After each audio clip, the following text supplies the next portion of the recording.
Every year for the past 15 years, I've had tens to hundreds of persons volunteer to work with me to make some great projects to happen. In 2019, it was the Elite Conference. I had thousands of persons who came from all parts of Africa to be in the conference. And I even had organizations and banks and NGOs and multinationals that pulled funds together to give scholarship to participants who were in the program. And every time people ask me, Dr. Ovo, how do you do this? And that's what I want to be sharing with you in this video. All right.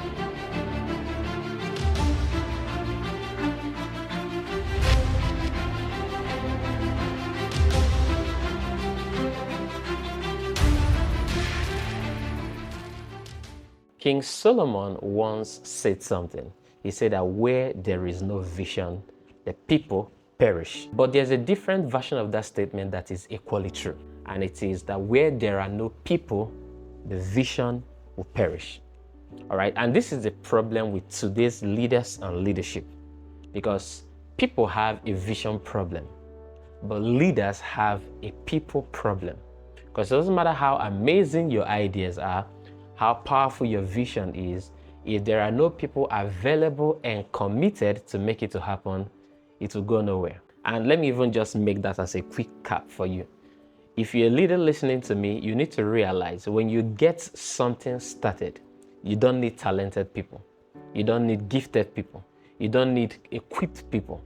You just need available people who can be committed. And over time, you'll be surprised what they will turn out to become. And this is the foundation on how to even get started, especially if you have limited resources, you don't have all the funds to hire the best of people all the time.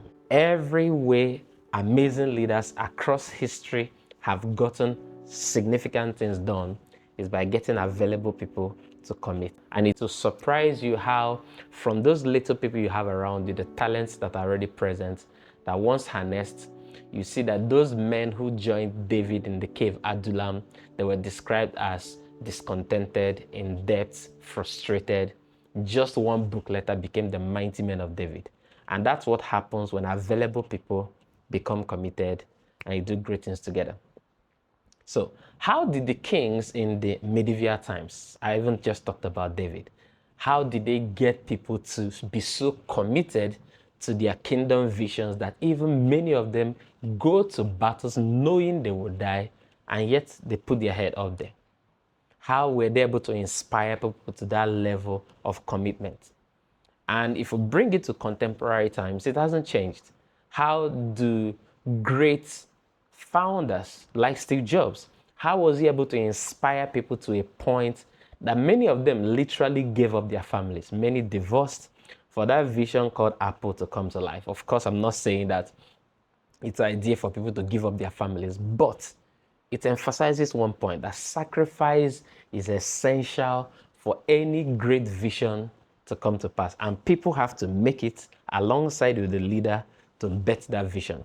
You know, one of the men who is regarded as the most influential in the recent century is Apostle Paul.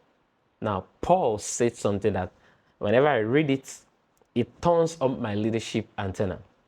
He said that this kingdom called the church, that the people should realize it is built on the blood of prophets and apostles, and Jesus being the chief cornerstone. In essence, he's saying that blood was spilled for this vision that people enjoy right now to come to pass.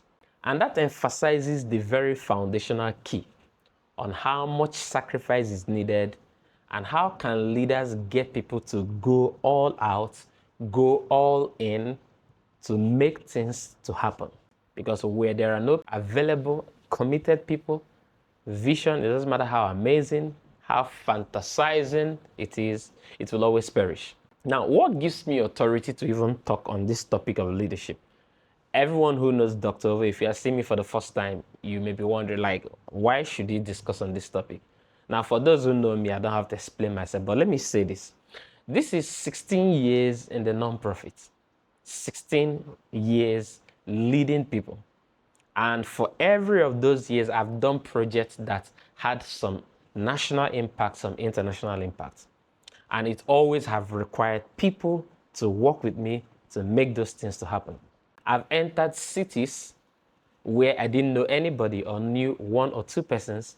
And just 1 year later, I have planted an organization. I've planted a church. And within a year, it has hundreds or sometimes large number of young professionals, some mixed congregation, but always intentional because of the people and the kind of things I teach, targeting to get the people that I know my teachings will be a blessing to. And that's not once. It's not a one-time event. It has happened again and again and again. In fact, just recently, I even just planted a church in the Federal Capital Territory of Nigeria in Abuja. And within a year and 6 months, it became one of the most thriving church center in the network of our denomination. So it's not theory, the things I'll be sharing with you, especially leading people in non-profits. You don't pay them salaries. You don't have any kind of special control over them. You must use pure influence to get people to make sacrifice of time, to make sacrifice of their resources, to make sacrifices of their talents, to get things to happen. You have excellent musicians and you're not paying them. You have gifted instrumentalists and you're not paying them. You have excellent administrators, you're not paying them. All kind of talents. And you have to harness this excellently, especially if you're in a city where everyone is busy with their lives. So working with these people over years have taught me so much. And also being a student of history, reading and seeing how these things apply all the time makes that I could almost have a wand. That each time I use it, I know it will give me results. And that's what I want to share with you. Currently, I'm running a program with the Medical Women's Association of Nigeria. And I needed volunteers to work with me. So I made a post on my WhatsApp status, not on Facebook, not to the broader community, just a WhatsApp space where maybe I have a couple of thousands of people who are within that space. And I said, I need volunteers to work with me on a project. I didn't say on this project or on that project. I said on a project. Before I was done making that post, within 6 hours, I had 150 volunteers, consultants in the medical profession. I had graphic designers, I had software developers, I had social media managers, all kinds of people, video editors, and all these people are willing and glad to commit to get the things that I am doing to get out. So I think I have some credits and I'm credible enough to share some of these things with you. Now, most of the things, whenever I want to communicate a point, I teach from the scriptures or the Bible. And I have 3 reasons why I do that. The first is because the Bible is a history book that over 1/3 of the world population are familiar with. So when I say things there, people that are listening to me can easily resonate with it. So if I begin to maybe use illustrations from other history materials or maybe from biographies of people I've read about, I may not connect with everyone. It may be new insights or new stories to the people who are listening. But when I use the Bible and I say something about what happened in the wall of Jericho, almost everyone who is watching me, 1/3 of them would know the story I'm referring to. So that's point number 1. It's a very popular history book and many persons can identify with the teachings when I use them as examples. Number 2 is also because I've come to a personal conviction that it is the best material that gives insights for business and leadership exploits. BIBLE, the best insight for business and leadership exploit. And my reason is because of how I've come to appreciate the mind that inspired the book. We describe him as omniscient, all-knowing, all right? But also omniscience, right? So all-knowing. And as a scientist, I understand how you come about theories that you publish. It has to go through a research process. And when you find and you come to a result, even you yourself, you'll be subject to it. And that's why the scripture says that God has subjected himself to his own word, because these are materials he has researched, published, and seen that this will work all the time. And he doesn't even let himself to go against the principles that he has realized. You don't say, I'm angry with gravity, and you jump the other way. I mean, you always have the same consequence on you. So that's also how humble God is, to allow himself to be subject to the findings that he has come about. All right, so based on that, I see it as a very powerful material that if the one who made all these possibilities that we live in is subject to it, then it will be a good thing for me also to take the principles there to guide my own life. Number 3 is also because no book on earth has been subject to as much attack and effort by kings and governments to eliminate it completely. And for centuries and millennia, it has outlived all those who made such effort and rather even tried. No other book has come under such level of attack. And for me, wherever you cast stones, there's something precious there. No child will pass a tree without fruits and throw stones on it. So once they're throwing stones on a tree, something precious is there. So if there's a lot of attempts to take this book out of the way, there must be something in it. So let's go straight. If you've ever read, and let me put it this way. If you've ever read or you heard it that Jesus, for instance, right? Because I want to use him as an instance to show you how he came about having this level of influence that decades, centuries, millennia later, the impact is still present and flowing. So how did he get all these men to go from being fishermen to becoming extraordinary apostles who speak and kings shiver, who enter cities and turn cities upside down? How did he do that? How did he influence people to that point? All right. So not on anything religious at all, on pure leadership. Okay. And it's applicable in relationships, in family, in business, in whatever. So let's start. If you ever read where or heard that Jesus came and told anybody, follow me, I'll make you fishers of men, and they left all and they followed him, and that's all you know about that statement, you were just scammed. All right, because that's the biggest scam of all time. Now, the reason is because I know that I've tried it and it didn't work. I've gone to people and say, follow me, and they didn't, and they didn't follow me. And I was calling them on the premise of what Jesus called them to do. Let's say it was something about, like I said, I've been in the non-profits, church, NGOs, organizations, charity, a lot of stuff. Like I just told you, we're doing something on health with the Medical Women's Association of Nigeria. So on the religious front, I've done things, stayed all night fasting, praying for several weeks, and then went to people and say, hey, follow me. And they didn't follow me, all right? So I had to go back to check what is it that I didn't understand from that scripture, because it would be very wrong that I, for instance, as a soldier in the Christian religion, I am trying to carry out what I saw my model carry out, and it's not working. It means he had special advantages that I did not have. But he said that as he was sent in the same way we are sent, in essence, the things that are subject to him are supposed to be subject to us if we do the same things that he did. So I carried out everything I thought I knew or was taught, and then I went and applied it, and it failed. So that's a big scam. So I took time to study, and I found out that Jesus was so intentional on how he built his leadership. And when I discovered that, I've used it for the past decade and a half, and it has always worked. John chapter 1. All right. This is the first time somebody followed Jesus that we're told in scriptures. Okay. Now, whether you're a Christian or you're not a Christian, just pipe down on your religious sensitivity and let's learn together. So, the very first time someone walked with Jesus and followed him and became subject to him is in John chapter 1 from verse 35 to 42. And this was Andrew and another person that we're not told his name.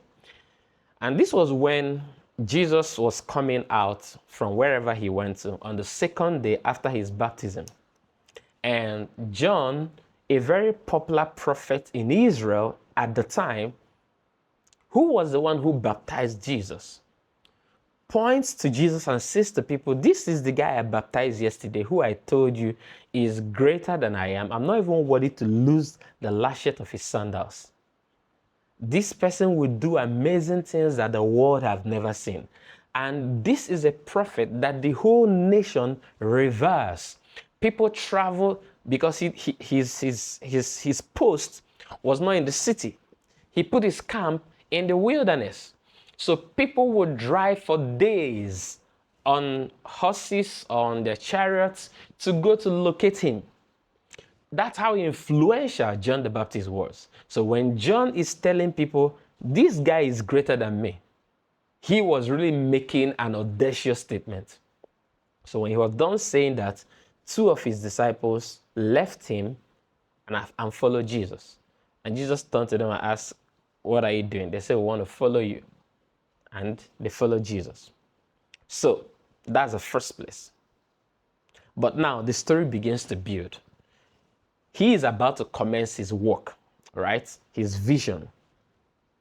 And he needed people. Like I told you, where there are no people, vision perish. So the first thing he did was to begin to recruit people. So Jesus begins to go around. He has gotten two guys already. One of those guys is Philip. So Andrew. Andrew goes and tells his brother Peter that we have found the Messiah. Now, the word Messiah is not the interpretation that we have it today. Then it was an upcoming political influencer. All right. And he's going to take over the government. And if we align with him very well right now, we're settled. So he goes and calls on that person. That's how Peter came to identify with Jesus. All right. So let me not bore you with the details of each of them one by one. But every day Jesus wakes up, he's supposed to go out on his mission, on his vision, to begin to do the things that are in his heart as a leader.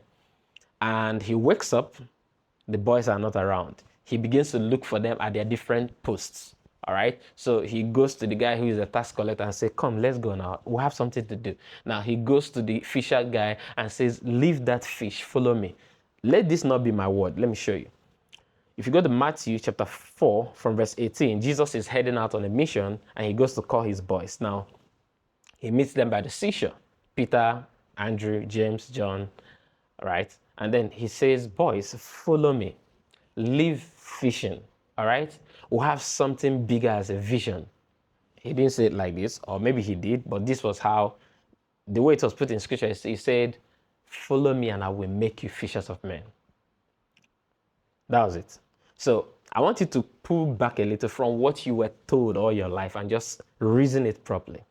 Jesus wakes up, he goes to the poolside and he tells this boy, follow me, I'll make you fishers of men. What is it? He's trying to tell them, I have something better for you. Trust me. Okay?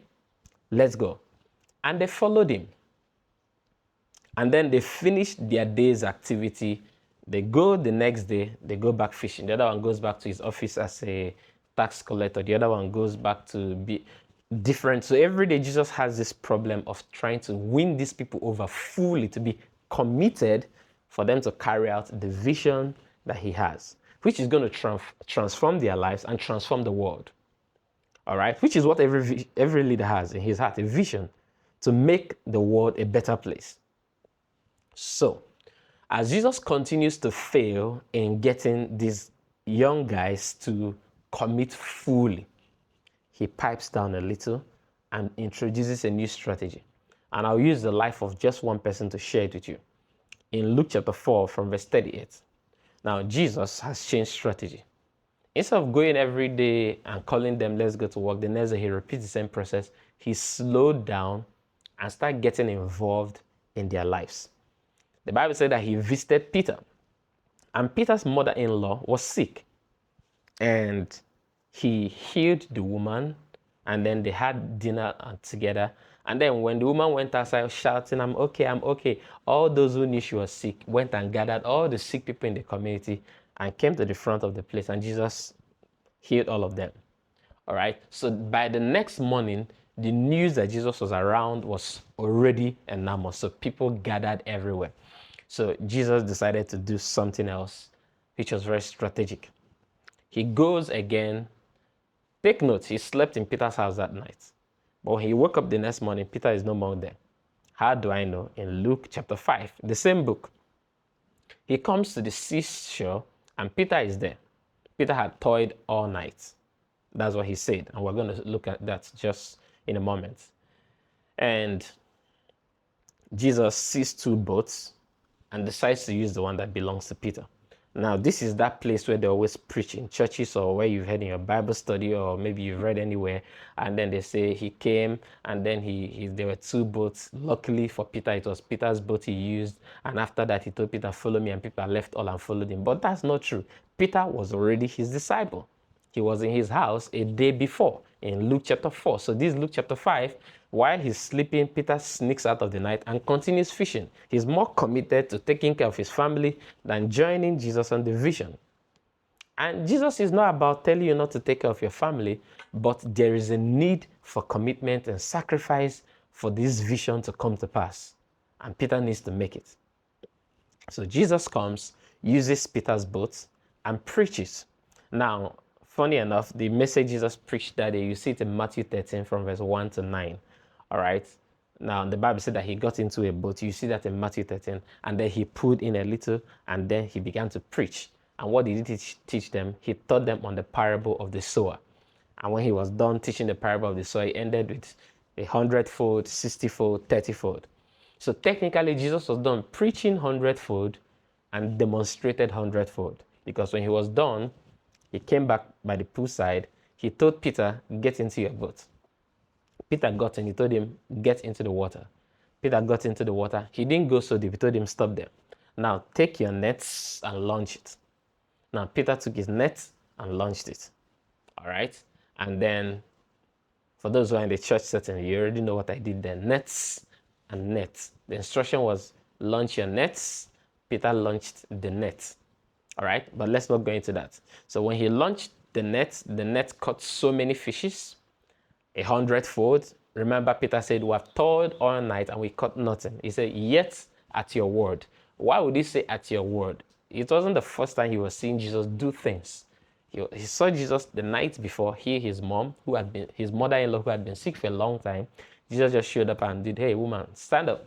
And fever left. The woman started cooking and they all had a good time. So he knows that Jesus is amazing. He said, at your word, I will let down the net. So he did let the net down and caught so many fishes that the net began to break. He called his friends. They brought the second boat and then they brought all the fish by the seashore.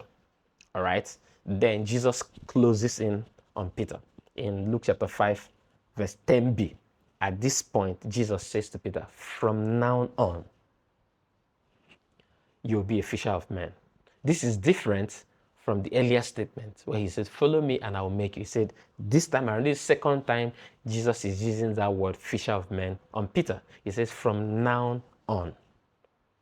In essence, there's something Jesus did. He had convinced Peter beyond reasonable doubt that if it's about fish, it's not a problem. But there is something bigger that we're about to do. But you just don't tell that to people. You show it. What many leaders have as a problem is that they try to show people a greater picture that does not cover for their present need. And they fail. Any vision that does not take people from where they are to where you're taking them to will not inspire them. It must be able to show them that this is taken care of, but let's go for something bigger. And that's the difference between sharing vision and communicating vision. So, he said, from now on, you become a fisher of men. And if you look at verse 8, before verse 10, it shows us something very profound. It lets us know how much effort Jesus had put in building the relationship that he had with Peter. Why do we say that? Because Peter says, leave me alone. I'm a sinful man. That's when he had put the fishes by the seashore. He ran to Jesus' feet and said, just leave me alone. Why would he say that? He has been trying to sneak away from Jesus and Jesus is always like finding him. Maybe he did his fishing this place last week and then he feels like, okay, every morning Jesus will come here and find me. He changes location, but you know Jesus, he would always like locate the guy. So Jesus has just been everywhere trying to get this guy, all right? And he says to you, just leave me. I'm a sinful man, all right? And then Jesus tells him, I'm not leaving you from today. And that became the closing statement where the Bible now says, if you look at verse 11, the Bible says, and they left all and followed him. That was the build-up. A leader has a responsibility to make that build-up, to get people to a point where they will leave all and follow him. And that's what we call commitment. Right? And you'll see that that's why in John chapter 15, verse 16, Jesus made a very critical leadership statement there. He says, "You did not choose me. I chose you." All right? And let me bring it home. Let's say you want to do a postgraduate program. You're done with your bachelor's and you decide you want to do your master's or your PhD. So you checked the schools that has programs that fit what you have passion or skills or interests for. So you apply to the school. You check their admission criteria, you make sure you meet it, and you apply. And if the school checks you out, interviews you, they will take you into their program. So you chose the school. Jesus said, "You didn't choose me that way." Because in those days, that was exactly how people chose their rabbis. Rabbis were individual institutions. In the Greek, at the time, they were calling it schools of thought.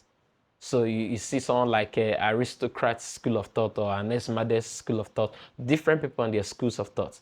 In the Jewish at the time, they were called rabbis, and they had their own schools of thought, their philosophies of God, their philosophies of the laws of Moses, and all those things.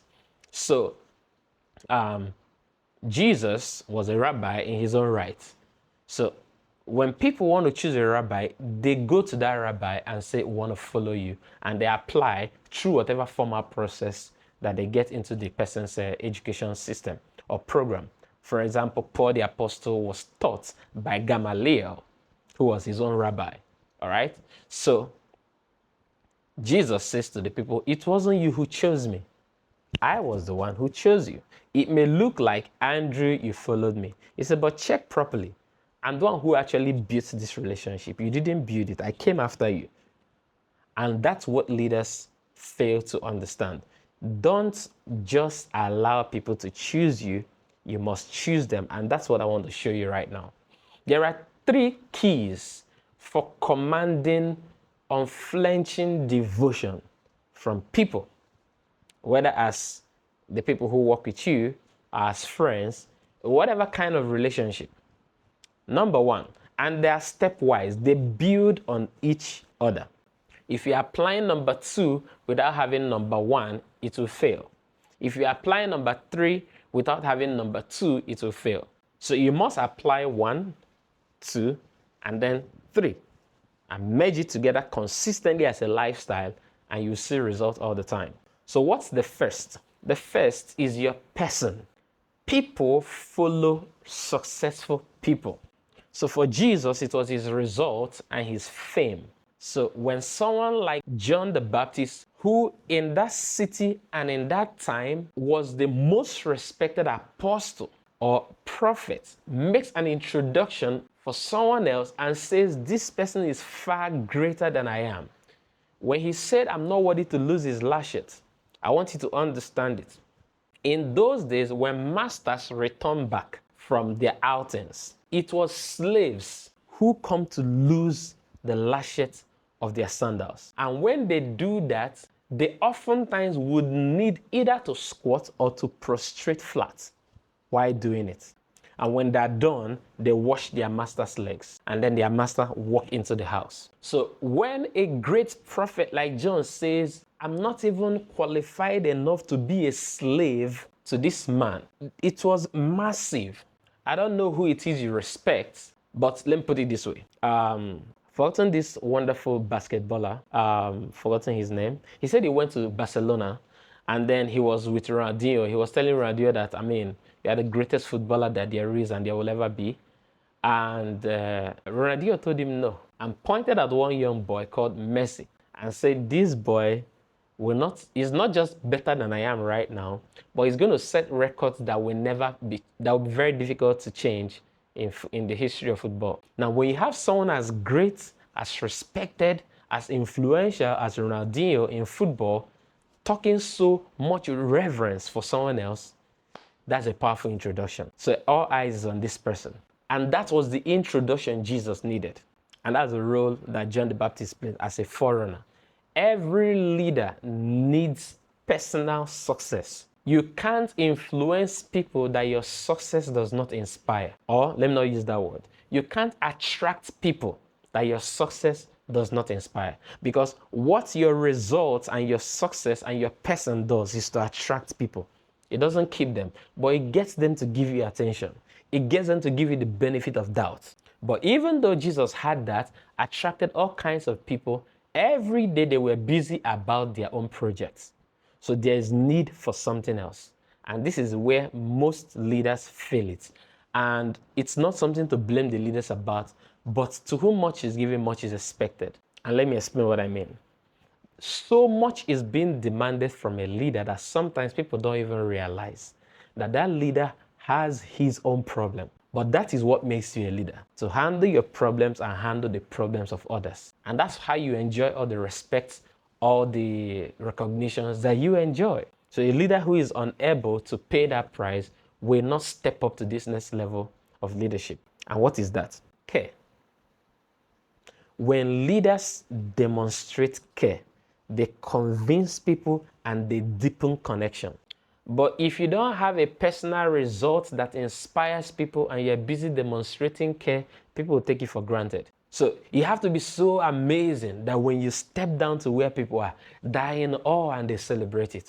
So that's why I said it's a stepward stuff. So this not about you being so self-centered and prideful and your ego is getting in the way that you feel if I come so close to people, they will do that. No. If you focus and you build yourself, people will always respect value. Of course, momentarily they may misbehave, and that's a different teaching called, what do you call it in leadership? We'll say it is you qualify access, all right? So the more people mature, the more you allow them certain privileges into your life, the proximity they enjoy. Now, what does God say about himself? He says that the secrets of God are with those who fear him. So the fear of God is wisdom. So that's maturity. So the more people mature, the more God can show them certain aspects of him that he hasn't shown others. So he becomes more vulnerable before them. So Jesus would not have made the mistake of showing fear in the front or in the presence of Thomas. All right? Because Thomas already is the one we call doubting Thomas, right? So all he needs to see are things that convince him.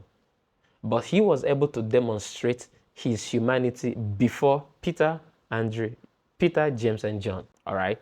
Because the secrets of God are with those who fear him. So God, every leader opens up a little, the more the person who is working with him or her demonstrates a high level of maturity in that relationship. So let's get back to the topic. So care. When a leader who is up here steps down and begins to communicate care to people, they deepen connections and convince people to follow them more. And that's what Jesus did. He attracted people with his fame, with his person, with his result, with healing the sick, with his amazing eloquence and speech and teachings, that when he spoke, people are like, we've never heard anybody teach like this. So much authority, so much, even the winds obey him. So that's the result. It attracts people. But when that leader steps down and begins to show care to people, you've killed them. That's the word. All right. I heard a story, a very, very wonderful story from the man himself, Pastor PCJ. All right. Actually, PCJ, because the P is a pastor. So from PCJ, he's a senior pastor in one of Nigeria's widely celebrated church with maximum impact, Dominion City. And several years ago, as a younger person, he had an accident and he was in the ICU. His leader, Dr. David Obueli, at the time, also a young person, they wouldn't allow him in the ICU. The man went to the window just behind where his spiritual son, right, or his mentee or his employee or whatever you want to call it, as it relates to you as a leader. He went behind the window and put his hand on the wall. And he prayed from evening till daybreak. And his prayer is, I will not lose you. you will not die. And he kept making confessions of positivity, confessions of faith from scriptures, from his authority as the leader over this person's life, and kept speaking life and speaking life and speaking life until daybreak. Now, the man PCJ said he was semi-conscious, but he heard everything. At the time, he was even the one feeling that my pastor should go home. But that's the difference between care and demonstrated care. Now, Dr. David Obueli could be in his house praying for his mentee or his son or the person he's leading. But he left his house and he showed up there and demonstrated care. When leaders know how to demonstrate care, they realize that the windows of opportunity are always numerous. There are events that happen in people's lives and it will not repeat. If someone loses the dad, nobody will lose their dad 2 times. If someone gives birth to a child, if someone has a special event in their life, or someone is going through a tough period, there are windows of emotional connection with people that smart leaders don't joke with it. When you take those moments and you demonstrate care in a way that it can be felt, palpated, felt, those persons become almost indebted to you for the rest of their lives. I spoke with a friend recently in the UK. So a friend of mine I called and then we were discussing, and he was visiting with another friend of ours. We're all secondary school classmates together. So he said, guess who I'm with here? I said, who? He says, Nyemike Wanze. All right. Yeah, I'm saying that because, perhaps I look for that he watches this. Yeah, the guy said, hey, Savik, OVO. I said, what's up now? How you doing? This, that. We know how bodies roll. He said, guy, I know if you forget what you did for me for secondary school. And I'm like, okay, wait be that. What was that? He says, nobody has ever done it for me in my entire life. I'm still waiting to hear what it was I did. I don't remember. He said it was on his birthday and he was still waking up. I had made him a cup of tea and then I'd taken bread, toasted it and made it all amazing and brought him and said, happy birthday. He said he can never forget that all his life. Now, we are countries apart, continents apart. Now, this is more than 20 years since, nearly 20 years we left secondary school. Now, he still remembers this vividly. At the mention of my name, he remembers it. That's how much we can connect with people in all forms of relationship, whether leadership or friendship. And when leaders miss this, they miss opportunities to connect. And that's easily where the disconnect happens. And people who are supposed to be committed to you, you lose them. So the man PCJ said that, not exactly this way, but I could make that deduction, that even if you put a gun in his head, you can't tell him otherwise, that this is his family and he's here for life. So why? Because of what his spiritual leader did for him. He didn't say the man held a program and there were 2 million people and he gave me the mic to speak to them. That's not what people connect with. People connect with your care for them. There will be an interpretation for every other thing. But once care is demonstrated, there is no other interpretation for it other than care. You give people platform to speak, they will be like, maybe because he knows I can speak well, that's why he gave me to speak. Maybe anything else can be interpreted in any other way. But when you show people genuine care, when they look at it from all angles, all they can say is that this person is concerned about me as a person first, before any other thing. When you get people to that level of conviction, they can die for you. But it's still not enough. And the final point is vision. Average leaders tell vision. Super leaders communicate vision. And the difference is that it's not something you say, it's something you show. For Jesus, the way to show the vision to Peter was to make fish to be so abundant that Peter realizes that there is nothing I can't accomplish if I follow this man. And don't forget it, up until the death of Jesus and his resurrection, Peter was still not in perfect understanding of what Jesus' plan was for his life. Now, I don't want to bore you with the whole story for that. But even in not being clear, there's a point you convince people with a vision that is most excellently communicated, something changes. How do leaders do that? Sometimes Where people learn is more important than what you're teaching them. Take them to certain places. Show them things. Jesus took these 3 guys and went up to the mountain and showed them the transfiguration. For the first time, they saw something that has never happened on the earth realm before. Their convictions level go high. That's what a leader owes people. Sometimes do things that will give your people amazing confidence that where we are going is going to truly be worth it.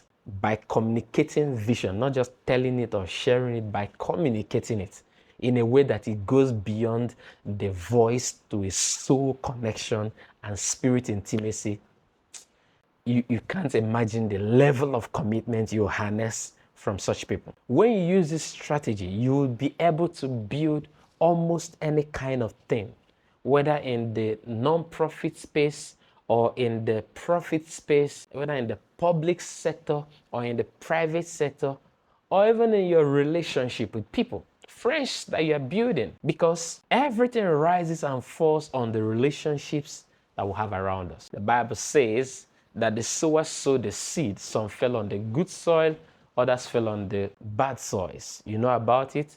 Wayside, thorny ground, scorchy ground, and then good soil. Every seed that fell on the good soil, all of them did well. But every seed that fell on the bad soils, all of them failed. And when Jesus interpreted that parable, he said that the soil was the heart of man. What is that talking about? The quality of relationships around you.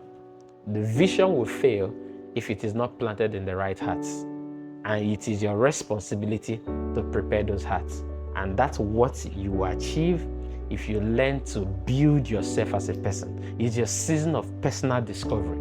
It's your season to make your mistake. It's your season to excel and have results that can inspire the people they are looking to influence. And then you're able to step down from your high and mightily placed position and come to connect with people in a way that they can feel you, and ultimately you show them what is up there, and you'll be able to influence people with your person, with the care you give, and with the vision that you share. Now, I've talked about friendship, and I really want to take you in it in a way that will really make some impact for you. I did a teaching on how to understand friendship. And what did Jesus do or describe friendship to be? Why did he call Peter, who loved him so much, and called him Satan, who was even trying to protect him from death? He said, Satan, get behind me. And then for the guy who betrayed him, Judas, he hugged him and said, my friend, welcome. Why? Because there is something about friendship that many persons don't understand. So I made a video about it, and I gave the illustration so deeply, and you get a lot of value. I'll put it somewhere within the screen, maybe somewhere here. Click and watch and have an amazing time.